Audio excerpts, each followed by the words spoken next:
Hey guys, welcome to Tone Bros. My name's Casey. And I'm Colin.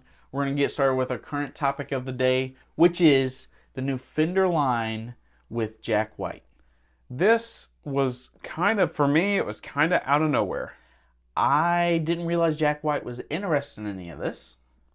Well, I know he's been playing Silvertone and Fender amps for a while, and he's had this guitar. He's talked about doing a Bixby. He's talked about doing something with Gretsch. He's talked about doing something with Fender, but now it's officially out that he's with Fender, and there's some actually really cool stuff he's got. Yeah, so they're the same company anyway, right? So it's good that he was talking to both Gretsch and Fender. Right. So we kind of figured that one or the other was going to work out. Mm-hmm. He's been playing this guitar and changed it up for quite a while now. A long time. I did not see this amp coming. No. Not at all. He's done a lot of pedals and different things with Game Changer at this point, and they've all been really interesting. I honestly have not gotten my hands on any of it. Me either. Except for the fuzz. I've played the fuzz. I would love the Bumblebee. Oh, I bet that is great. It is really cool. So I would love to get a hold of some of this stuff. The guitar, for me, you would have to either be a big Jack White fan, or you would have to be way more experimental or something than I am. Yeah. To be able to make it work. Right. It's really complicated looking. I mean, I like the aesthetic. He's always been about very stark differences. Yeah. And the white and black, it is cool. It's amazing. It's like a tuxedo guitar. Yeah, I'm not beating it up on I'm trying to remember the pickups. I think it's a really cool idea, the way it's set up. I think he comes from a background, his family was upholsterists. So they reupholstered. Is it upholsterers? Upholsteries? I don't know. I don't know. What you just said doesn't sound right. Yeah, it's definitely not right. So they would reupholster, furniture and different things. So he's naturally been around kind of aesthetic. That's true. Things all the time. So of course he's always into the aesthetics of things. If you want to talk about a true artist, like somebody that's really into art, not just music, but all types of art, he's one that's way up high on the list. Yeah, which reminds me, if you've not checked out It Might Get Loud, you should do that. Also, if you haven't been to Third Man Records in Nashville, you should go, because that's an experience in itself. Yeah, such a cool place. I've always wanted to see, they've got that, what is it, the Blue Room or whatever? Oh, yeah. Whatever that concert venue is there. Right. I've never seen a band there. No. I've always thought it would be really cool to see a band there. But that recording booth is awesome. I don't know if he still has it there, but it's pretty cool. Yeah, and so getting back in his gear. Yeah. So the guitar looks amazing. Mm-hmm. I'm sure it plays and sounds great. All right, so that's what I was trying to look up. I wasn't trying to be rude, but okay, I figured you were just trying to be rude. So it's got let's see, a bridge position humbucker, a JW90 single coil, and I don't know how to say this, Cuneife. Yeah. Wide range humbucker in the neck. And it's got that stutter switch. Which actually, that's pretty cool. I mean, that's almost a little Buckethead-like. Yeah, you can play Buckethead songs. Yeah. And it's got that, not tremolo, is it a Bigsby? It's got a wang bar on it. Yeah. You can make any sounds you want on that thing. That's right. Basically pulled Eddie Van Halen dive bombs out of it. Maybe not that. Okay, maybe not that. But I think it's really cool. I love it. I don't know if it's $3,500 cool. I do. I think it is. Really? I absolutely think it's worth it. So all the time and effort he's put into it, it's going to be made with real high quality parts. The pickups, I'm sure, are great. I'm sure the woods will be really good. Yeah. And talk about a unique guitar. I'm just thinking the Brent Mason Telly, isn't that around $3,000? Probably. I'm assuming I think that's around $3,000. To me, it makes more sense. Again, I'm talking about nickel and dimes, but I'm cheap, so. Yeah, I think it's absolutely worth that money. I think it is. It's really unique. They're going to have to custom make a ton of these parts. Right. They're going to have to custom order a ton of these parts. This is not something they can pull off a shelf, a 6-saddle telly bridge. Right. This is something completely unique, and I'm sure the quality is extremely high. Right. I think it's absolutely worth that money. Do I want one for my collection? Not really. But I want to go play one in person to go check it out to see what it's like. Maybe if I played it, I would feel completely different. Yeah. Maybe I'd be like, holy cow, this is an inspiration machine. Yeah, maybe so. But that's enough about the guitar. Yeah. Guitar's cool. We want to go check it out. We don't want to buy it. Let's talk about that amp. The amp is the one that I really like. Oh my gosh, that amp. So, first of all, there's harmonic trim in this thing. Well, harmonic or standard trim. or standard trim, or yeah, whatever you want to call it, tremolo and whatever they call it. Doesn't Fender call it? They like call it different... vibrato, Yeah, right? but it's actually tremolo. Yeah. What are you looking at? I was looking at that amp to make sure. Oh yeah, that's right. Anyways, so it's got tremolo. It's got an awesome reverb in it. It's got a 10-inch speaker and a 15-inch speaker. Yeah. And you can like run it stereo. Yep. You can run it. What is it? Parallel. Yep. It's or in series or what? Yeah. Yeah. And then you know what's the coolest thing on the amp? Fender should have done this a long time ago. It's got a little drive knob on it. On the left side. Yeah. You can actually drive the amp, and it's not like a crazy drive. To me, it's almost like now Jack White used to use this pedal. I don't know if it is based on that circuit, but he used to use a micro amp, and it sounds like it's just pushing the amp. Yeah. It sounds awesome. It sounds awesome. So, I think this is Fender going back to their roots. I know that sounds silly. It sounds silly, folks. Just stay with me, please. Okay. This is Fender going back to their roots. I'm hearing you out. Here we go. Okay. Fender was completely inventors and on the edge of pushing technology as far as they could in the 60s. Okay. This amp looks like an amp that came out in the 60s that they pushed to the edge. It looks like the next Vibra King, Vibra Lux, whatever. Yeah. It looks like an amp. Besides the yellow on it. Yeah. But, I mean, I could see that, honestly. I mean, maybe not that exact yellow, but remember those, like, yellows and greens that were so popular in, like, the 60s? You'd see those old fridges that were, like, that puke mint green or whatever.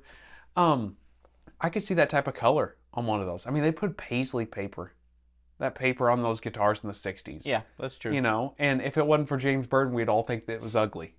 But James Burton came out with Elvis playing that pink paisley, and we all love it. Yeah. A lot of us still think that blue, flowery bloom one's ugly. I mean, I think they're cool. I know, but a lot of people find it ugly because nobody big really played it. My point is, I think this amp is going back to their roots of kind of pushing the edge of what is possible with a classic sounding amp in some ways, but also like pushing innovations further. Yeah. This is exactly, I'm so excited for Fender. Yeah. Because I think this is the first amp they've put out in a long time that wasn't just a reissue, that felt like this is like fresh. And it's not like a new modeling amp like the Mustang thing, which is amazing for what it does. Right. But this is like the first amp they've put out that I was like, I was not expecting that. And not at all. I really want to play one. I kind of want to buy one. I kind of do too. It's around $3,000.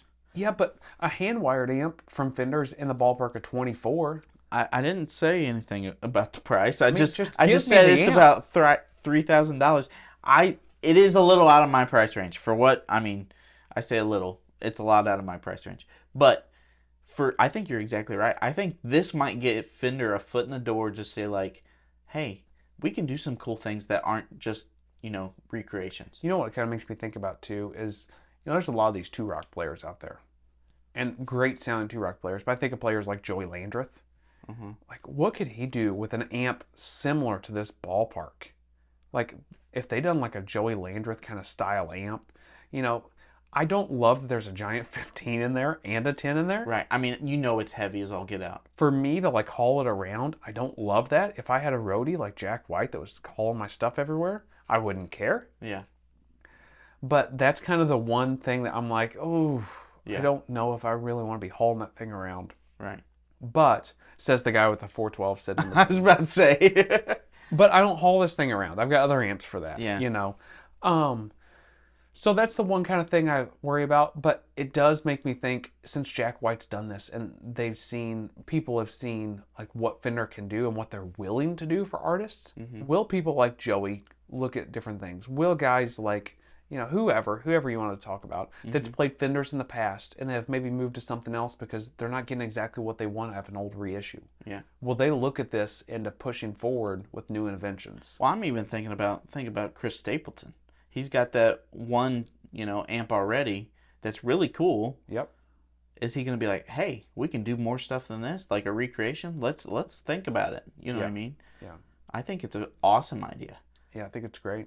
I don't know. I'm really excited. I think it's honestly, we all talk about like reissue stuff Fender's done and we like it or we dislike it, or they come out with a new Player Series, like the Player Series 2 we talked about here a while back. And it's cool they're doing that stuff. We always find that those things interesting. But this seems like a shift, like a legitimate shift for Fender, and I personally love it. I think it's awesome. The best thing they've done in a long time, and it makes me very excited to see what's going to be happening next. Yeah, I'm curious if they're willing to do that again. I think they're willing to if the right person comes along. Or if they sell enough. Or if they sell enough. I also kind of hope that maybe they'll take it on themselves just to put out, maybe not even a signature model, but their own kind of like, version of this. Right. I don't know. We'll maybe an 8-inch speaker and a 12-inch, and it's a little less heavy. Yeah, I mean, who cares about, I'm not saying who cares about it, but like, no matter what the speaker configuration is, just give me something that's unique and new, but it's got to step in the vintage past while still stepping forward into the future with something, new. Yeah, you're not asking for much. You just want everything perfect, modern, and vintage. I expect you to do the best ever. That's all I'm looking for. Just push the envelope, though, really. That's what you're saying. I really am. Take some risks. Gibson is really, as much as we love it and we hate it, Gibson is really good at taking risks. Yeah. Look at the robot tuners. That was a risk. What is that new guitar they put out recently? It's 24 frets, stop tail bridge. Not a clue. Oh, you know why you don't have a clue? It's because it's awful. Okay? It's awful. I'm sorry if you guys like it, but it's an awful guitar. Okay. No one was asking for that guitar. You guys will know what I'm talking about. Put it down in the comments down below. But Gibson is willing to take risks, and sometimes those risks pay off. Look at the Firebirds and the Vs and the Explorers. They put that stuff out in 58. Talk about taking a risk. A flying V. Mm-hmm. So sometimes the risk pays off, but you're never going to get the reward if you don't take the risk. And right. I hope Fender just keeps pushing the envelope, like you said. Yeah. And let's do it. I'm excited. Yeah. It's really cool. So check out this new Jack White stuff. Yeah, you move on to your main topic. All right. So my main topic really has to do with some more gigging adventures that I have. Not a homeless man this time. Okay. That was last week. If you guys haven't seen that episode, go back. He's going to tell you a story that I'm not totally sure about what happened. I'm not totally sure. I mean, I believe you. I don't think it's fabricated. It's 100% true. Yeah. Wow. Yeah. Go check it out. It's last week's episode, but go ahead. Anyways, this week I want to talk about some of your worst gigging fails you've ever had and what lessons it taught you. Okay. Because I have some too, but go ahead. Let me tell you something. I've had a few fails in my day on gigs, but I've never met a man that has failed more on gigs and more greatly on gigs than you have. I have the worst luck ever. I mean, I've had bad things happen. I've had amps that kind of went kaput, but I've always been lucky enough to like run into like somebody else there at the gigs, like, oh, here, let me use your amp. Or there's been another guy there, that I'm playing with that's like, hey, I've got a spare over here, but just grab this. Before I realized I needed to take spares and do things. But you have had some tremendous breakdowns on things. So why don't you go ahead and start this out? Because I think honestly we should only be talking about your fails on this topic because it's so bad. Mine are pretty minor. It's almost every gig. Yours are so bad. I feel like I need bubble wrap. Yeah. When I get on any stage. All right. So let's start with I obviously have tuning fails, which I have one guitar that just will not stay in tune. All right. That I don't even count that. That's honestly a day-to-day occurrence, right? So, when I was in high school, I tried to play in the talent show, and Casey's also a drummer, if you didn't know that. So Casey was playing drums, my best friend was playing bass, I was going to sing and play guitar. We get on stage, turn on the amp, which, of course, back then, what was my amp? A Line 6 Spider. Hey, you got what you got. Yeah. So, I bring that Line 6 Spider, and I plug it in, and I'm like, yeah, here we go. We're about to play, I think we're going to play Jailbreak by AC/DC. Yeah, I don't remember. It was something really cool. I was really excited to play it. And I turn it on. What's that smell? A fuse blew in that amp. Yeah. And I hadn't even played the first song. Nope. Terrible. Yeah, you popped the fuse, but I think you melted the circuit board. It smelled the entire, that stage setup. Yeah. It was terrible. So, we took a 15-minute break, and from not playing, we haven't even hit a note. We haven't even hit a note. Yeah. Except for Wyatt, I think he was the bass player, and he was playing a little bit. But anyways, So, what did we have? Well, I had this like PA speaker that was at the school. My band teacher said I could use, and I had a DS1. Yep. So, I plugged that DS1 into a PA speaker, Man. and that was my amp for the gig. It sounded great. No, it didn't. We had to change the entire set list. Yeah. Everything was changed. I mean, even with the DS1 on a PA speaker, talk about the worst sound you could think of. Yeah. Like the most uninspiring thing you've ever heard. You know what? People today, we're going to sound like old fogies here. People today that have the ability to have a modeler or to have a backup little IR pedal or something to be able to toss in a PA, what would we have gave for that? I mean, gosh. I would have really loved bad. to have something even kind of practical. It was so bad. That was the worst gig I ever had, I think. I don't know. It ranks up there though. All right, so that was like when I was young, and that's when I learned always bring a backup amp. Yep. That's what I realized. Always bring a backup. Here recently, I played a gig. Nothing would go right. First of all, I broke a string on my SG I was playing, and I only brought 2 guitars. I had an SG and a Telly. Well, that means I'm playing Crazy Train on a Telly. So broke a string on the SG, switched to the Telly. I am going to, I don't know, I think I was playing the solo, and I decided, you know what, I'm going to use the neck pickup for, the solo portion a little bit. I go, no sound whatsoever. My neck pickup went out completely. Went out completely. Oh. There was no sound. And luckily, I can just switch it over, and the bridge pickup, thank goodness, was working because the SG string broke.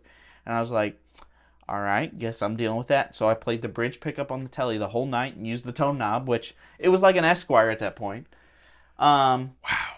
Not to mention, later, when I got done with the gig, I realized that not only had my SG broken a string, but one of the trapezoids, I don't know if it was like in the 90s. I don't know if it got so hot, like that trapezoid started coming out. The inlay? Yeah, the inlay.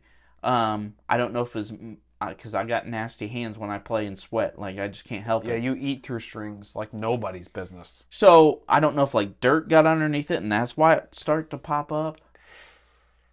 Man. I mean, I'm lucky I haven't broke the headstock yet. Oh, don't say that. Yeah. I have not broken a headstock yet, especially with that SG. You would think that would happen. Yep. But, seriously, that's just 2 stories. So, what lessons are you pulling from that? What do you... So, I'm sorry, but that's funny.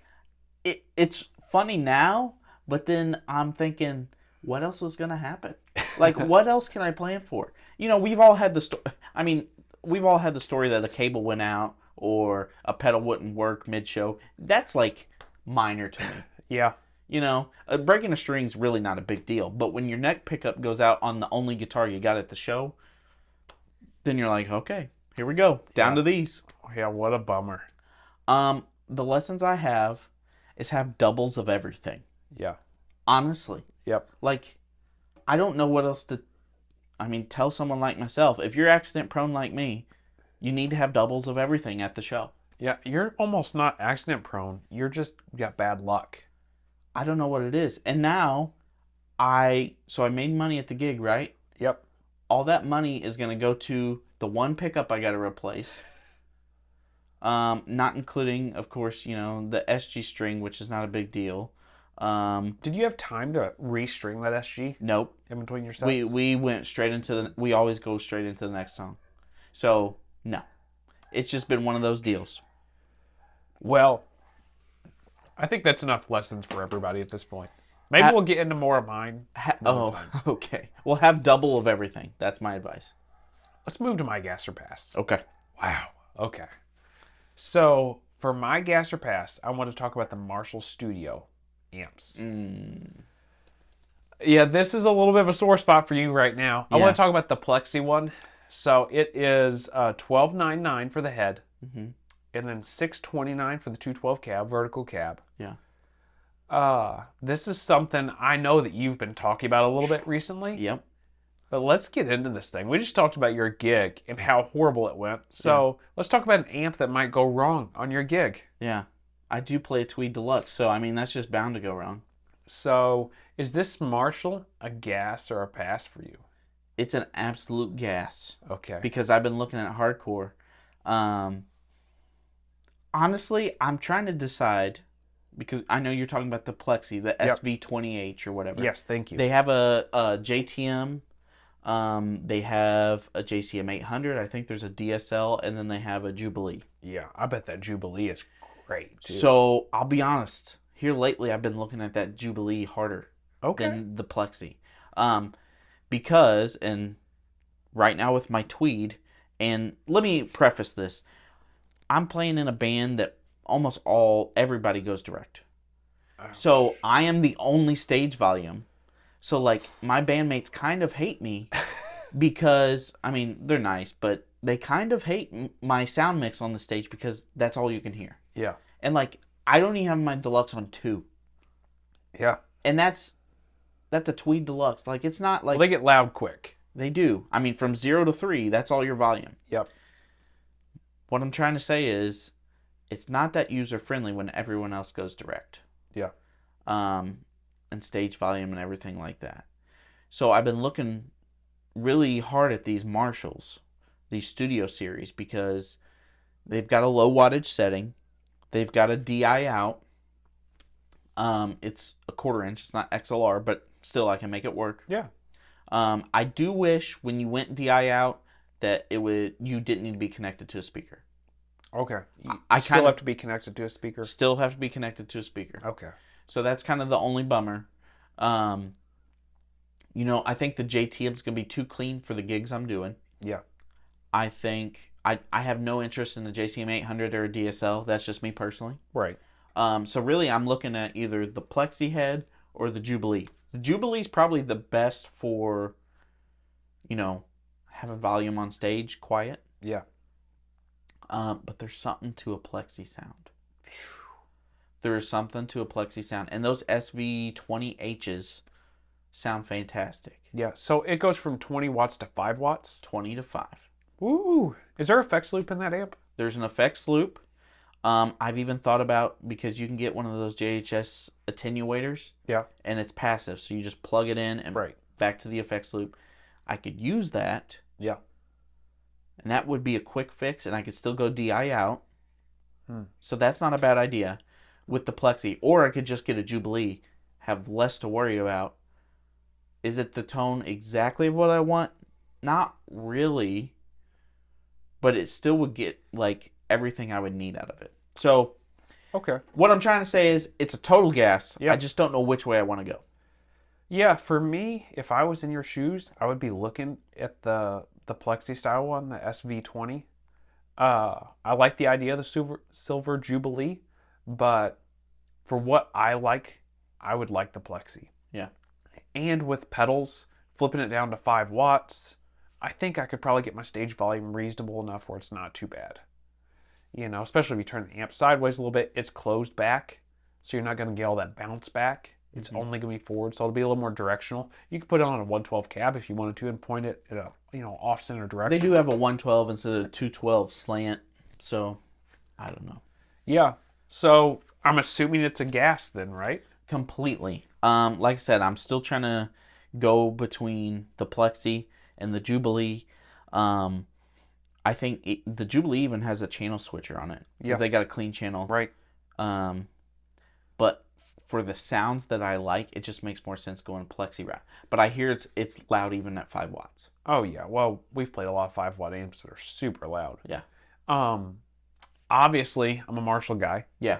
I love the Plexi stuff. So for me, it's still a gas because this thing I can't take everywhere. Right. Very rarely can I take it. So a little 20-watt head that I can flip down to 5 watts, it's a complete gas. I would really like to get a hold of one, to be honest. Well, and, let's talk about the elephant in the room.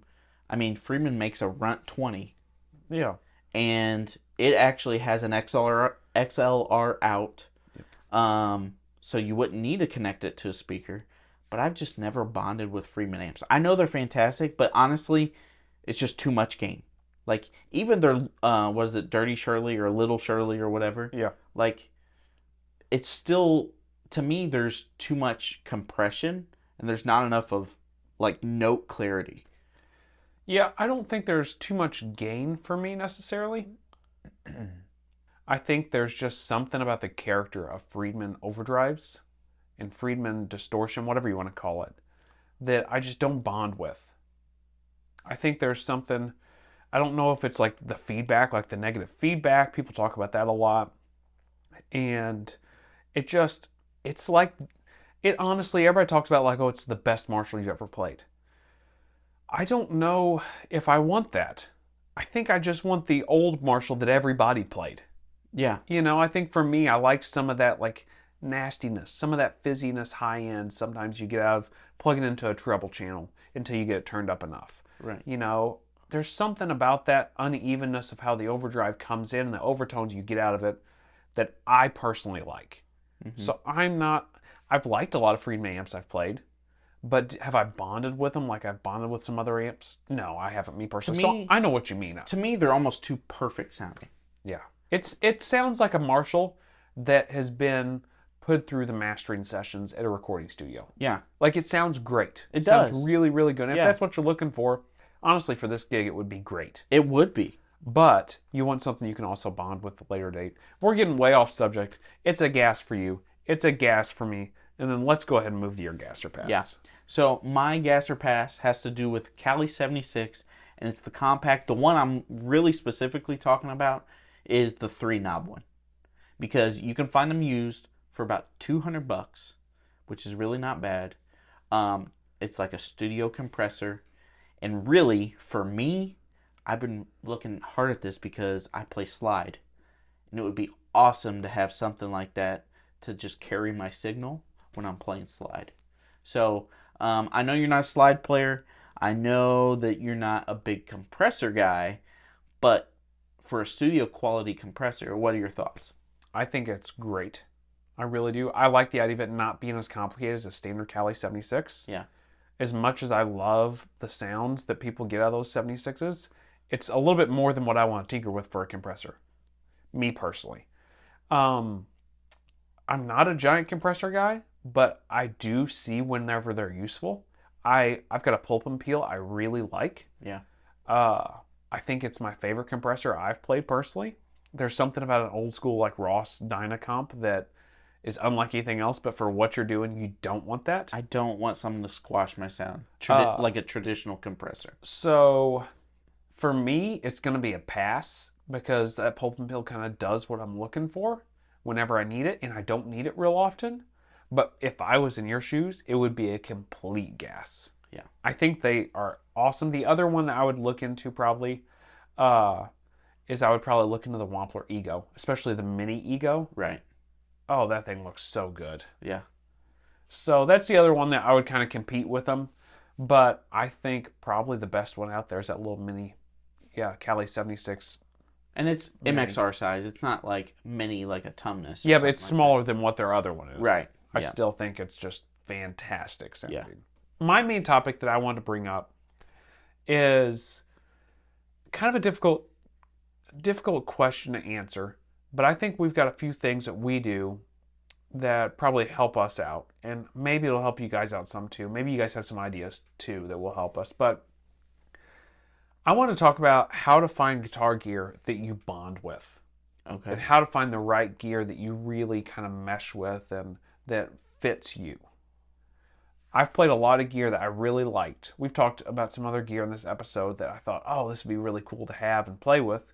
Kind of like that compressor we just talked about that I would really like to have, but I don't know if it would really like bond with me. Like I've got to have this on my board right now. So what is some ways you go about playing some gear that kind of helps you, or like trying out gear to find out if it bonds with you or not? Okay. Let me just preface, like pedals, man, it's a shot in the dark.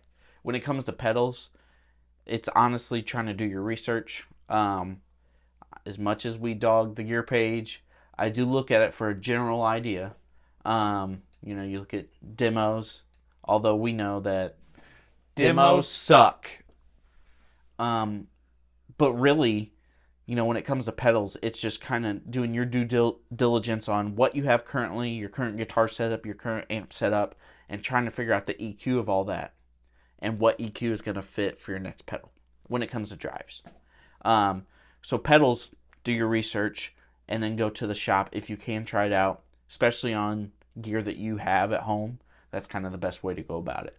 But how I find gear that I bond with is, I kind of have a running list of stuff I'm interested in. I have a running list that I'm like, I'd like to try that one day. I'd like to pick it out and see what I think, and just kind of go from there. That being said, I've played some gold tops because I'm really looking at a 54 reissue. I've played some gold tops I love, some gold tops I'm not a fan of. I've played some P90 guitars I am not a fan of, and some that I love that I never thought I would like. So I think my thing is try to always have an open mind when you go into the shop, but do your research before. Does that make sense? Yeah. Like, do all your research before, think of what specs seem to be important to you. But when you go into the shop, give everything a clean slate with that research in the back of your mind. Because I think there's sometimes some of my best gear has been just complete finds in the store. Right. There was a moment where I got a Vox head and cab that I had no idea I was interested in Vox until I played through it, and I was like, I gotta have this. I found a vintage Bassman head, had no idea I'd be interested into it, and then I played it in the shop, and I was like, gotta have it. And that was because I kept an open mind when I got in the store. Right. I think, really, as far as guitars go, you almost need to not think about anything except for, am I having an experience in the store right now? Because to me, the best guitars are the ones you get lost in your playing for the first 15 minutes. And you're like, holy cow, it's been 15, 20 minutes. What just happened? Yep. Those are the best guitars. If you immediately bond with it, that's something you should have. Yeah. Yeah, that's kind of where my mind goes first off. If I start playing a guitar, especially guitars, if I start playing a guitar in the store and all of a sudden I look up and it's been 20 minutes, like, oh, I probably need to take this guitar home. Right. Like, this is if I don't have to think and there's something happening, like, it's almost religious. You know what I mean? Like, yeah. Or spiritual, maybe. Right. Where, like, all your thoughts are just flowing through that guitar. There's something to it. Yeah. Yeah, or I think a guitar can send you down a road that you've never been down before. Right, and you're inspired by it. It's a completely new thing, too. I think for some gear, like pedals we were talking about, and amps, I think it can work really good in the moment, too, like in a bedroom or a store. And you can bond with it in that form. But then when you take it out to a gig or you're trying to record with it, yeah, that's like a whole nother thing. Right. And bonding with something at home is not the same as bonding with it on a gig. That's very true. And I've got gear that I bond with really well for whenever I'm playing at home, but I don't take on gigs anymore because it just doesn't work. Mm-hmm. So, yeah, I think going in and playing a bunch of it and just, seeing if you get lost in the moment, seeing how it all interacts together, see if you forget that you're playing guitar. Right. My best finds have been complete, had no idea I'd be interested in. Yeah. And they just kind of walked up on me, and I was like, that's something I gotta have. I'm truly inspired by this. I gotta have it. Usually, if I do a calculated decision, like, it meets all the specs, this is perfect, and then I buy it because of the specs, I'm not as happy by the end of it. Which is weird, because, I think of, I bought an Eric Johnson Strat, and I was like, it meets every criteria that I could ever think of. And sometimes I don't bond with it that great. And then I have, I had an American Original Telly. Is this like a true, custom shop level Telly? No. But I bond with that better than almost any custom shop I find. Yeah. So I think it just depends on how you bond with something and if you get lost in that moment. Yeah, I think that's it. I think you got to go out and play it, and then you got to play it in a bunch of scenarios. Yeah. And you'll find out if you bond with it or not. Don't go out there with preconceived notions, like you talked about. Go in with an open mind. Don't go in uneducated. Right. But also, don't let that rule your brain. Don't let the gear page rule your brain. Mm-hmm. I think that's the best way to go about it. So tell us what you guys think. Tell us how you guys go about it and finding gear. We'll see you guys next week. See ya.